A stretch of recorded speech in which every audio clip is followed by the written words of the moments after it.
Inteligencë artificiale është kthyer shumë trendi në përbocat. A mundet Kosova se secili vend me shfrytzu diçka inteligente për parandalim të fatkeqësive natyrore?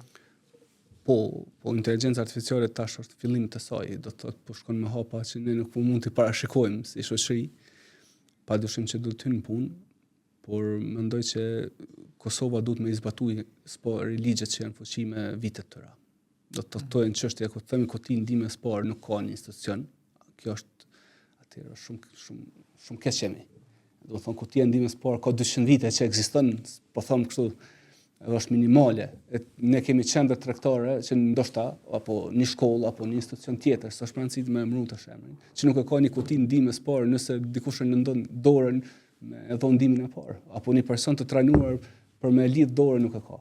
Këto duhet me i pas, këto e në ligjore, këto duhet mu zbatu ligji. Teknologjia avancuar i shërben sigurisë.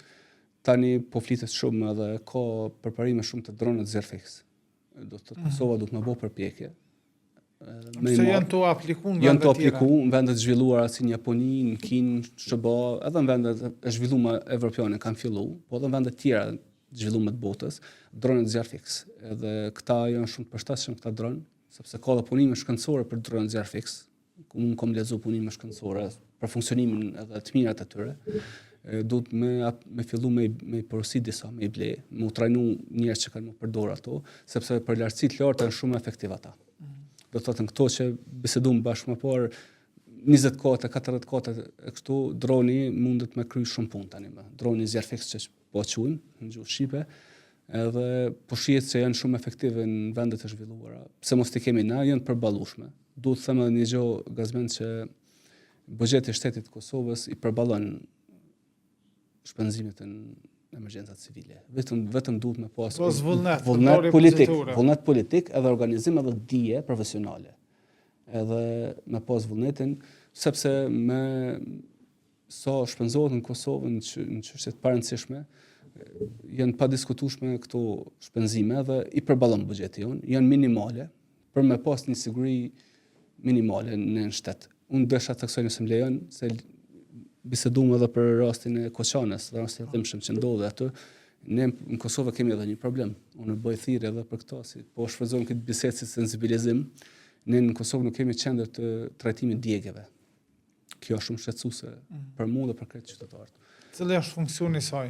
Funksioni i saj është Cili do të ishte funksioni i saj? Funksioni i saj do të ishte që në kuadër të QKK-s kjo duhet ndërtohet, sepse një qendër e tillë ndërtohet. Në çdo vend ka një qendër spaku të tillë, ne kemi QKK në Prishtinë, edhe duhet aty të jetë baza. Duhet të ndërtohet afër kirurgjisë apo në bashkëpunim me kirurgjinë, reportin e kirurgjisë plastike dhe dermatologjinë, edhe tjera të raporte që plotësojnë atë tabelën aty. Duhet me pasna, sepse ne nuk kemi qendër, do të thotë, as për trajtimet fillestare të djegëve. Do të thotë nëse ndodh një zjarr ose një fatkeqësi e tillë, ku njerëzit kanë djegën në shkollë 2-3, ne mund t'i japim këto vetë në Kosovë, po flas vetëm ndihmën e parë, edhe pastaj duhet t'i transportojmë se kështu ka ndodhur, raste ku ndodhen edhe në baza individuale raste.